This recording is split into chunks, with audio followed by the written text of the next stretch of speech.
नवनिर्वाचित जिला अध्यक्ष मुकुल सिंह खिचड़ के पास, जो अभी निर्वाचित हुए हैं यूथ कांग्रेस के जिला अध्यक्ष। अब इनसे बात करेंगे कि मुकुल सिंह खिचड़ यूथ कांग्रेस के लिए क्या करेंगे, यूथ को क्या संदेश देना चाहेंगे। इस जीत के बाद वो उत्साहित तो हैं ही, लेकिन हम उनको जो यूथ कांग्रेस है उसके लिए पूछेंगे कि वो यूथ कांग्रेस के लिए क्या संदेश देना चाह रहे हैं। मुकुल सिंह खिचड़ से हम बात करते हैं। आपका बहुत बहुत स्वागत है। देखिए, जिस जोश और उत्साह से युवाओं ने हमें चुना है, उसी उत्साह के साथ ये यूथ कांग्रेस आने वाले 6 महीने में जो चुनाव होने वाले हैं, विधानसभा चुनाव, उसके अंदर भागीदारी करेगी। गांव जाके, ढाणियों में जाके मुख्य कांग्रेस के लिए वोट मांगने का काम करेगी, लोगों को जागरूक करने का काम करेगी। और जो विश्वास जताया है युवाओं ने, उनका मैं आपके चैनल के माध्यम से धन्यवाद करता हूं, आभार व्यक्त करता हूं। मैं जीवन भर इसका ऋणी रहूँगा। मेरा 3 साल का कार्यकाल है, जिसके अंदर मैं ज़्यादा से ज़्यादा युवाओं के लिए, युवाओं को आगे लाने के, युवाओं को प्रोत्साहन करने का काम करूँगा। यूथ के लिए पहला चुनाव लड़ रहे थे, कैसा अनुभव रहा चुनाव का? जी बिल्कुल, अनुभव बहुत ही अच्छा रहा। युवा है तो जोश बिल्कुल एकदम बना हुआ था, और कभी कभी थक जाते थे और कमजोरी महसूस होती थी, तो मैं टीम की तरफ देखता था और साथियों की तरफ देखता था, वोटर्स की तरफ, तो उत्साह डबल हो जाता था। टीम मेरी दिन रात लग रही थी, ग्रुप क्लास सबको साइड में रख के, वोटर्स गांव ढाणियों से अलग अलग जगह से बैठ के वोट देते थे। ये ऑनलाइन चुनाव था, जैसे कि आपको याद है। तो उत्साह और जोश बिल्कुल बना हुआ था। और देखिए, उत्साह सीकर की जनता ने भी, युवाओं ने दिखाया है। पूरे राजस्थान में सबसे ज़्यादा पोलिंग 1,60,000 पोल राजस्थान में सीकर में हुए हैं। तो इससे आप देख सकते हैं युवाओं का जोश और उत्साह क्या था। और जिसके अंदर से आप जो अंतराल है मेरी जीत का, वो राजस्थान में सबसे ज़्यादा वोटों से आशीर्वाद मेरे को सब भाइयों ने, युवा साथियों ने दिया है। तो मैं इसका रेडी रहूँगा और उनका हर काम में उनके साथ साथी बन के, भाई बन के खड़ा रहने का प्रयास करूँगा। यूथ कांग्रेस के राष्ट्रीय अध्यक्ष अभी सीकर आए, आपने काफ़ी गर्मजोशी से उनका स्वागत किया। 2 एम्बुलेंस भी जनता को समर्पित करवाई गई। लेकिन कुछ जो आपके सामने जो जिन्होंने चुनाव लड़ा था, उन्होंने धांधली का जो आरोप लगाया है, इन आरोपों पर आपका क्या कहना है?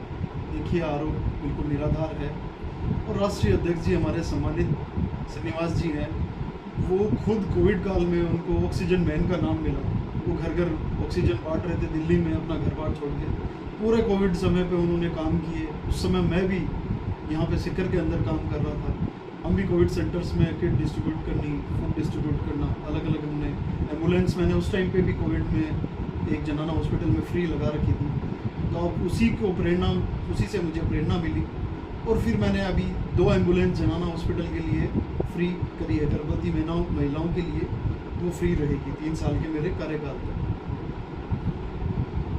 चुनाव अपने आप में एक बहुत बड़ी चीज़ होती है माने तो।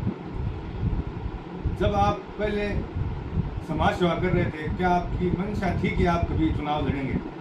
जी, मैं समाज सेवी पहले भी था, अभी भी हूँ और आगे भी रहूँगा। पहले समाज सर्वोपरि है। मैं समाज से के कार्यों में हमेशा जुड़ा रहा हूँ। इसकी प्रेरणा की काफ़ी सी वजह है। मैं गांव परिवेश से आता हूँ। गांव ढाणियों में समाज के लिए एक दूसरे से एकजुटता के लिए जिस हिसाब से हम रहन सहन होता है, उसी से मुझे प्रेरणा मिलती है कि मैं समाज के लिए कुछ करूँ, कुछ ना हमेशा करता रहूँ कुछ ना कुछ। आप देखिए कि जो बड़े शहर हैं उनमें एक दूसरे से इतना मोह प्रेम नहीं रखते हैं। दुख में तो नहीं आना एक अलग बात है, सुख में भी लोग बड़े शहरों में एक दूसरे के नहीं आते। वहीं आप गाँव का या अपने जैसे छोटे शहरों का उदाहरण लेते हैं, तो हम एक दूसरों के दुखों में, सुखों में काम आने का, एक दूसरे के परिस्थितियों में साथ खड़े रहने का काम करते हैं। यूथ कांग्रेस बहुत मजबूत संगठन है कांग्रेस का, लेकिन जो यहाँ चुनाव हुए जिला अध्यक्ष के, उसमें काफ़ी चर्चाएं हुई कि भाई धांधली बढ़ती गई है, वोट सही नहीं पड़ रहे हैं, मतलब इस तरीके की काफ़ी खबरें आई। इन पर आप क्या कहना चाहेंगे? देखिए, आपको शायद ज्ञात हो या ना हो, ये जो पॉलिसी है ऑनलाइन वोटिंग की, आने वाले टाइम पे ये एक प्रयोग था। हम जिस युग में जी रहे हैं आजकल टेक्नोलॉजी का ज़माना है, तो इसके प्रोसेस पे ये चुनाव हुए थे। विदेशों में कई ऐसे देश हैं जिनके अंदर टेक्नोलॉजी से चुनाव होते हैं, फ़ोनों पे वोटिंग होती है। उसी का एक छोटा एक्सपेरिमेंट आप मान लीजिए, और ये बहुत ही सफल एक्सपेरिमेंट था जिसके अंदर युवाओं ने इतनी भागीदारी करी। और आप जो आरोप की बात कर रहे हैं वो ऐसा है कि टेक्नोलॉजिकल चुनाव को कुछ लोग समझ पाए, कुछ लोग नहीं समझ पाए। उसमें जो खामियां थी वो पूरी नहीं, जो उसमें जो कमियां जो लोगों ने छोड़ दी, तो उसके कारण तो वोट कटेंगे ही कटेंगे। वो तो सबके स्वाभाविक कटे हैं, किसी का ऐसे नहीं है कि किसी एक प्रत्याशी के कटे हैं, वो मेरे भी कटे हैं, सबके कटे हैं। तो और ये जो लोग ये हारे हैं, उनको मैं आपके चैनल के माध्यम से कहना चाहता हूँ, वो लोग भी हताश ना हो। कोई लोग उनमें से मेरे से बड़े हैं उम्र में, तो वो सभी लोग मेरे साथी हैं। वो मेरा हाथ पकड़ के और मेरे को जिस दिशा में जाने के लिए कहेंगे कि बिल्कुल अपन को ऐसे काम करना है, तो उनका स्वागत है। यूथ कांग्रेस एक परिवार है, हम चुनाव लड़के एक दूसरे से दुश्मनी नहीं है, हम एक परिवार के लोग हैं। कोई उपाध्यक्ष बना है, कोई भी हारा नहीं है। कोई उपाध्यक्ष बना है, किसी को पोजीशन नीचे मिली है, किसी को ऊपर मिली है, पर हैं हम साथी, सब एक बराबर कुर्सी पे बैठेंगे। ऐसा नहीं है कि मैं कोई लाल रंग की बड़ी कुर्सी पे बैठूंगा। मेरा स्वभाव यही है कि मैं उनको साथ लेके चलने का प्रयास करूंगा। क्या संदेश देना चाहेंगे यूथ को?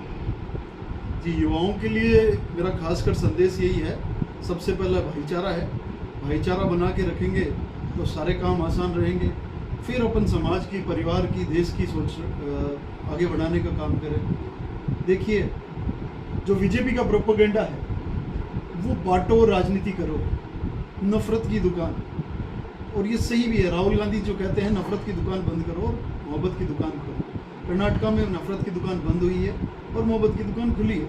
और आने वाले चुनाव में राजस्थान भी बिल्कुल नफरत की दुकान को बंद करेगी, बड़े बड़े उनके शटर लगेंगे और मोहब्बत की दुकानें खुलेगी। और युवा अब समझदार है, बंटवारे की राजनीति अब हमें समझ में आ गई है। पहले बीजेपी जब आई, आज 9 साल हो गए बीजेपी को पूरे आज के दिन, तो बीजेपी जिस समय राज्य में आई तो उसने धर्म के नाम पे बांटना चालू किया। फिर आजकल हम देख रहे हैं कि जात के नाम पे, आने वाले समय पे मोहल्लों के नाम पे, गलियों के नाम पे, उस परिवार के नाम पे, तो कितना कब तक बांटोगे? लोग समझदार हो गए मोदी जी, आपकी जो सोच है, आपके जो प्रोपेगेंडा है वो लोग समझ गए हैं। युवा समझदार है, युवा सारी चीज़ें समझता है, क्या उसके लिए अच्छा है, क्या उसके लिए बुरा है। तो ये बांटों की राजनीति ये अब युवा नहीं सहन करेगा। और सभी साथियों से मैं आपके चैनल के माध्यम से भी ये निवेदन करता हूँ कि आपसी प्रेम भाईचारा बनाए रखें। जब देश आज़ाद हो रहा था, जब कभी बिस्मिल्लाह खां, भगत सिंह, इन्होंने अगर ये दिन सपने में भी देखा होता तो वो उनकी रूहें कांप जाती कि हम किस देश के लिए इस उम्र में कुर्बानियाँ दे रहे हैं। इनकलाब के नारे लगाते हुए उन्होंने फांसी के रस्से चूमते हुए अपने बलिदान दिया। जब आपको पता है भगत सिंह जी की फांसी हो रही थी तो उनके पिताजी ने एक एप्लीकेशन लगाई, जो माफ़ीनामा होता है कि बख्श दी जाए। तो भगत सिंह जी उस पर गुस्सा हुए, पिताजी के आपने किसको। भगत सिंह जी एक ऐसे व्यक्तित्व थे, अगर गांधी जी और उनको सब मिल के भी, लोग जो आज सवाल करते हैं कि गांधी जी ने उनको क्यों नहीं बचाया, तो गांधी जी के प्रयास अलग तरीके के थे और भगत सिंह जी की सोच अलग तरीके की थी। हम दोनों सोच को, युवा दोनों सोच को लेकर चलने वाले व्यक्ति हैं, हर जगह साथ रख के चलने वाले व्यक्ति हैं। तो भगत सिंह जी को अगर रिहा भी कर दिया होता तो वो आने वाले टाइम पे जल्द 2-4 बम धमाके और करते और देश के लिए शहीद होते। ये एक उनका मोटो था देश के लिए कि हमें आज़ादी करनी है, तो इस हिसाब से हमें लानी है आज़ादी। और अगर वो इस युग को देखें, आज के युग को देखें, आज का युग हम किस चीज़ के लिए लड़ रहे हैं। आज मैं एक सोशल मीडिया पे वीडियो देख रहा था, कट्टरता किसी भी देश के लिए सही नहीं है, चाहे वो हिंदुस्तान हो चाहे किसी भी देश हो। आप इतिहास उठा के देख लेना, जिस भी देश में कट्टरता है, चाहे वो किसी भी समाज का हो, उसका कभी भी विकास नहीं हुआ है, वो विनाश के रास्ते पे है वो देश। कभी भी आप उठा के देख लेना, एक आप मेरे को उदाहरण दे देना कि उस देश की कट्टरता के नाम पे भलाई हो रही है।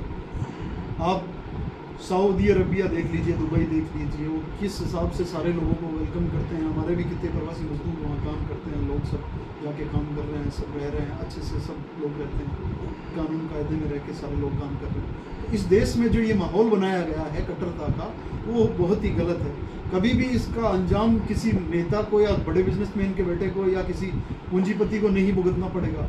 अगर कहीं भी दंगा होगा तो एक आम व्यक्ति टोपी लगा के निकल रहा है या लाल धागा हाथ में लेके निकल रहा है, वो दूध वाले का बेटा हो या किसी मिस्त्री का बेटा हो, वो गरीब तबके के जो समाज के लोग हैं वो इसमें पिसेंगे, वही इसके शिकार होंगे। आप एक उदाहरण मेरे को दे के बता देना कि एक बार ये कहीं पे ऐसा हमला हुआ था या कहीं पे ऐसा सामाजिक का ऐसा झगड़ा हुआ था जिसके अंदर कोई नेता शहीद हुआ, नहीं शहीद नहीं, किसी सही जो इसकी मृत्यु हुई। तो ऐसा कोई भी उदाहरण है नहीं मेरी नज़र में, तो आप हो तो मेरे को जरूर बताना। तो ये लोग, हम ये चीज़ युवा समझ गए हैं और आने वाले टाइम पे हम सबको जागरूक करेंगे कि अपन धर्म और जात और इनके नाम पे ना बटें, भाईचारे में रहें, सब लोग एक परिवार की तरह रहें। ये थे मुकुल सिंह खिचड़, जो नवनिर्वाचित यूथ कांग्रेस के जिला अध्यक्ष हैं, जो हमें बता रहे थे अभी कि सांप्रदायिक ताकतें हैं, ये इनको आगे आके इनको रोकना चाहिए और जो नफरत फैल रही है इसको भी रोकना चाहिए। बहुत बहुत धन्यवाद।